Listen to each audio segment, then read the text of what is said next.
Fala galera da Tokunet, aqui é o Ricardo Sotero, bem-vindos ao Projeto Tokusatsu, onde falamos de produções de efeitos especiais e afins. E hoje eu quero falar de um dos maiores, se não o maior e mais importante Tokusatsu já feito na história. E de sua versão americana, que pode ser considerada a primeira sabanização. Mas pra mim eu considero uma ofensa. Hoje vamos falar de Godzilla. E Godzilla, o Rei dos Monstros, de 1956. Olha, tem uma aranha ali. Pega o seu robô gigante e vem comigo. Godzilla, considerado por muitos o primeiro tokusatsu, foi lançado em 1954 pela Toho, tendo direção de Ishiro Honda.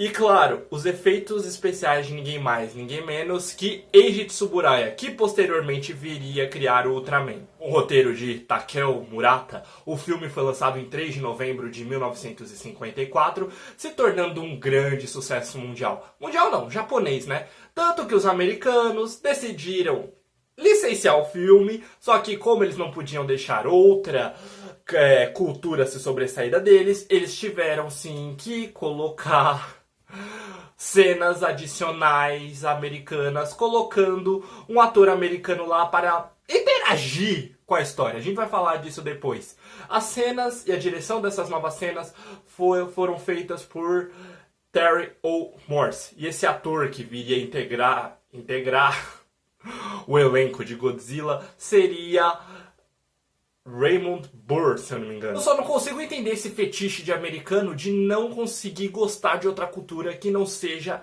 a deles. Daí tudo que eles se interessam em ver de fora tem que ter a visão deles, tem que ter a mão deles, tem que ter a edição deles. Não pode simplesmente gostar de outra cultura. Sim, eu até gosto de algumas sabanizações aí. O pessoal sabe que eu gosto de Power Rangers, que eu gosto de VR Troopers, que eu gosto dos filmes americanos do Godzilla.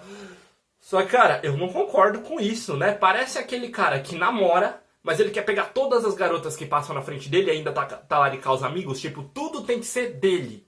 Tudo tem que girar em torno dele. Só isso. O que é bom não pode chegar a outras pessoas. Tem que ser tudo pra ele. Vocês entenderam a analogia? Tá, mas vamos parar de esbravejar aqui e vamos para a trama. Godzilla, de 1954, conta a história de que alguns barcos pesqueiros começaram a desaparecer no mar, a afundar, até que uma vila costeira ela foi completamente dizimada. Muitos falaram que seria um desastre natural, mas na verdade a gente sabe que não é. E conforme eles vão investigando, eles vão encontrando evidências de uma criatura gigantesca que mais pra frente aparece como Godzilla. Um ser que ali, de acordo com as lendas locais, já era considerado um deus, que eles chegavam a sacrificar virgens quando tinha uma baixa pesca, acaba de ser despertado pelos testes atômicos no Pacífico. E a versão de 1954 é a mesma história, só que daí Steve Martin, não esse, tá? Ele vai ao Japão falar com o Dr. Serizawa e lá ele se depara com um monstro gigante. É só isso, não tem nada a mais. E falando um pouco de algumas coisas que eu não gostei, mas vamos falar primeiro do filme de 54, tá? Que sim, apesar de ser um filme que eu amo de paixão, inclusive quando eu assisti O Monstro do Mar, eu fiquei com medo de que ele diminuísse um pouco a experiência de quando eu fosse assistir o Godzilla de 54. Não seria a primeira vez que eu assistiria, eu assisti há 5 anos atrás e eu saí completamente emocionado do filme. E graças a Deus eu ainda me emocionei, mesmo assistindo a versão americana. Mas mesmo assim teve coisa que eu não gostei, como por exemplo, quando o Godzilla ele aparece a primeira vez, simplesmente não tem pompa, não tem uma construção, não tem nada. Os caras estão ali investigando os escombros, vendo que até mesmo aparece um trilobita, daí do nada alguém grita, Godzilla está atrás da montanha, e o pessoal sai correndo. Poxa, vamos ver, o bicho tava destruindo barcos. Ele pôs uma vila inteira abaixo. Vocês esperavam que eu mesmo consegui pegar ele com um pedaço de pau, forca e coisa de, sei lá, de arar a terra? Eu acho engraçado que depois disso ele simplesmente sai correndo de volta quando o Godzilla aparece. Tipo, olha lá, sai correndo. Pô, vocês esperavam o quê? E como eu disse, essa aparição ela é jogada. Se a segunda cena que ele aparece, que daí ele já sai do mar, ele sai na penumbra, ela é carregada de uma certa tensão, um certo mistério, que o pessoal ele tá ali no barco, sabe? E daí simplesmente ele olha, tem aquele bicho subindo do mar, que você só vê a sombra. Se aquela tivesse sido a primeira cena, ela teria sido muito melhor, porque ela teria preparado o público pra tensão. E não aquela da praia, né? Ah, Ricardo, mas era assim mesmo, era o jeito que os filmes eram feitos, era o tom, era a dinâmica, eu esqueci o nome da palavra, era o tempo, o ritmo, era o ritmo da palavra. Tá, mas se isso não poderia ser feito na primeira aparição, por que foi feito nessa segunda e por que foi feito na hora que ele aparece na cidade? Ali sim você sente a tensão, você sente o medo, eles não mostram, você só sente o peso no chão, o barulho dele se aproximando, cara. É aquilo ali que eu tô falando, aquilo ali deveria ter sido feito desde o primeiro e não jogado do jeito que foi jogado. Até porque o Godzilla de perto, vamos ser sinceros, ele parece um fantoche vesgo de boca torta. As cenas de noite dele é mais... ele já convence mais. E as cenas embaixo d'água ele também convence mais. Isso me fez pensar como o preto e branco ele foi generoso com esse filme. Ou melhor, como ele fez bem para esse filme. Ele conseguiu esconder, tanto na escuridão quanto na paleta de cores ali, preto e branco, alguns defeitos. Que o que eu mais gosto é da seriedade desse filme. Ele tem aquela atmosfera de um filme de terror mesmo. Vários momentos ele é um filme de terror, em vários momentos ele é um filme de desastre. Sabe, aqueles filmes de furacão, de tsunami, de terremoto. Ele traz muito isso. Isso também se deve à interpretação de alguns atores, sabe? Que conseguem sim passar aquela ideia de medo, de impotência, de tensão. Cara, você sofre junto com eles.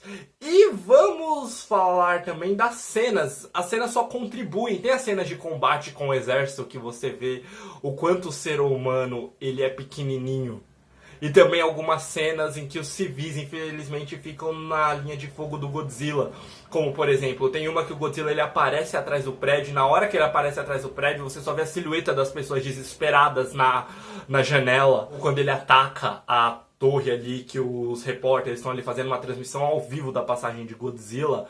Godzilla ele derruba a torre e eles não ficam satisfeitos de apenas mostrar o monstro derrubando a torre e você imagina o que aconteceu com o pessoal ali em cima. Não, ele mostra o pessoal caindo.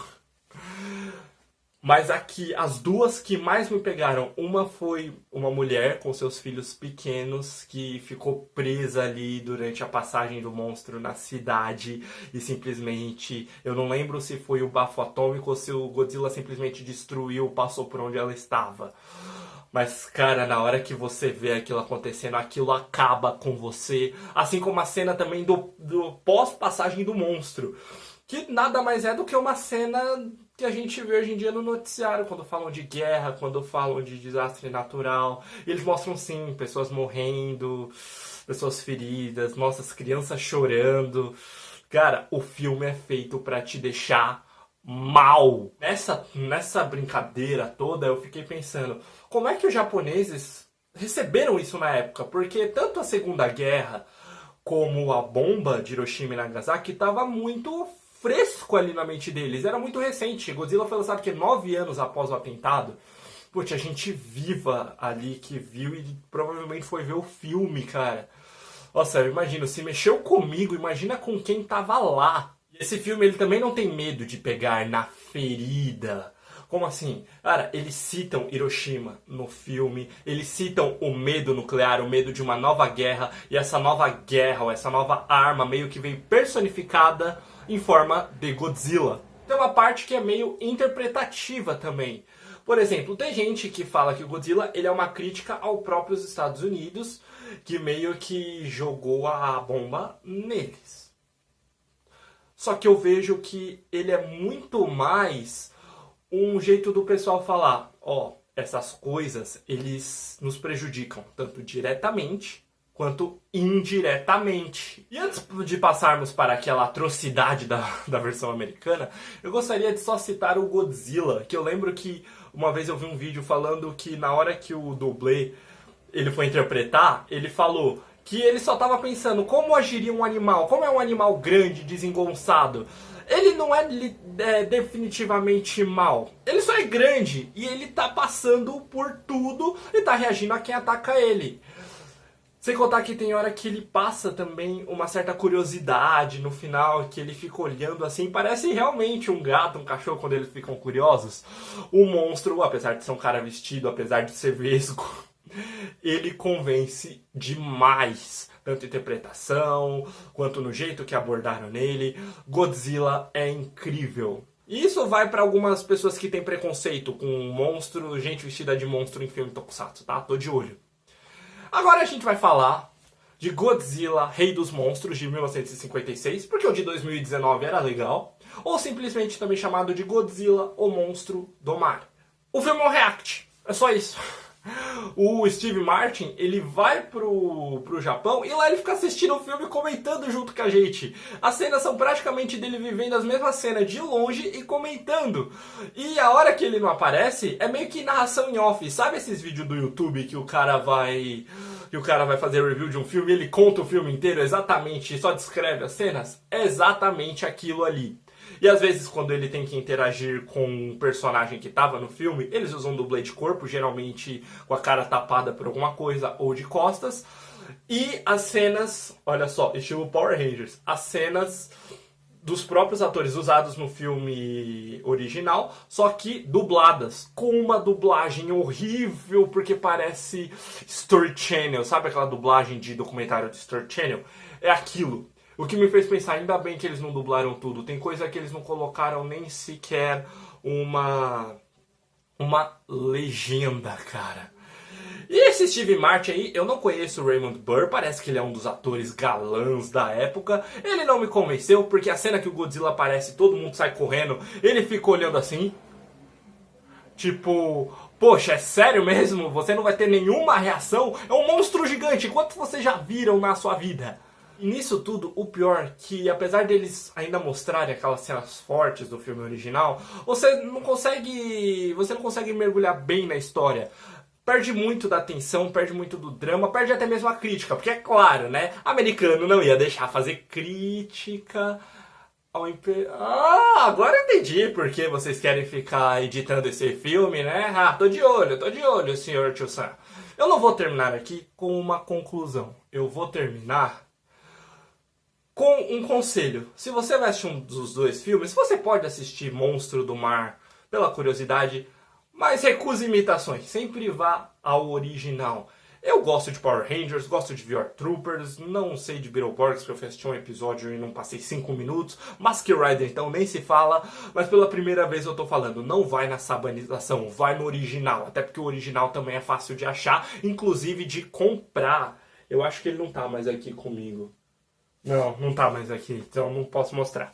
Godzilla, de 1954, se ele não é o melhor tokusatsu já feito, cara, ele está entre os melhores. Mas na verdade eu acho que ele é o melhor tokusatsu já feito. E no meu top 10 de filmes em geral, de gênero geral, ele fica entre mais ou menos ali no top 5.